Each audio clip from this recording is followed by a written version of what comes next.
जिस देश में 80 करोड़ लोगों को 5 किलो राशन के लिए कतारों में लगना पड़ता हो, उस देश में यह सरकार 12 लाख तक के टैक्स न लेने के लिए अपनी पीठ थपथपा रही है। बहुत कम बोलने वाले डॉक्टर मनमोहन सिंह ने बहुत ज्यादा बोलने वाले प्रधानमंत्री जी को जब देश की बागडोर सौंपी थी तो $1.58 का था, आज 85 से 87 के बीच में झूल रहा है।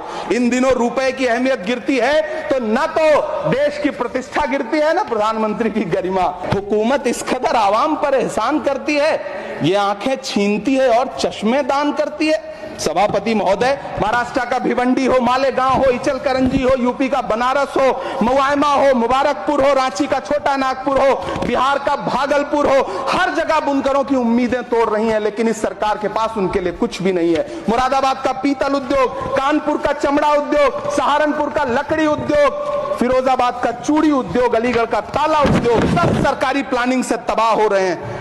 इन तमाम के बीच सरकारी सपोर्ट से बस एक उद्योग फल फूल रहा है, नोएडा का नफरत उद्योग। मैं प्रधानमंत्री जी से कहना चाहता हूं कि आप ही ने 1 मार्च 2018 को किंग अब्दुल्ला को, जॉर्डन के किंग अब्दुल्ला को मेहमान बना करके इसी दिल्ली में एक कॉन्फ्रेंस में कहा था कि मैं मुसलमानों के एक हाथ में कंप्यूटर और दूसरे हाथ में कुरान देना चाहता हूं।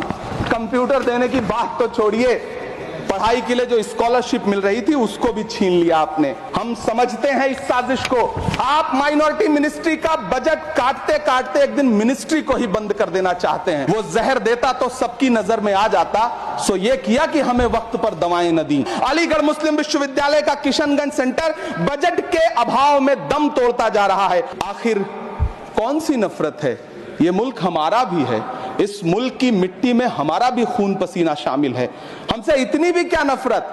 रिश्तों की ये नाजुक डोरें तोड़ी थोड़ी जाती हैं, अपनी आंखें दुखती हो तो फोड़ी थोड़ी जाती हैं। एक तरफ कोलंबिया जैसा छोटा सा देश और उसके प्रधानमंत्री गुस्तावो पेत्रो खड़े हैं जो कोलंबिया के नागरिकों को हथकड़ी लगाकर लाने वाले जहाज को अमेरिका बैरंग वापस लौटा दे रहे हैं, और दूसरी तरफ हमारे प्रधानमंत्री जी खड़े हैं जो बेड़ी और हथकड़ी लगा करके लाए गए बेटों के अपमान पर एक शब्द नहीं बोल रहे हैं। पन्ने पलट रहा हूं, मुझे 2 किरदार याद आ रहे हैं। एक तरफ निक्सन के 7वें बेड़े की धमकियों के सामने लोहे की तरह अडिग इंदिरा गांधी खड़ी हैं, तो दूसरी तरफ खुद ही नमस्ते ट्रंप का नारा लगाते हुए प्रधानमंत्री जी खड़े हैं।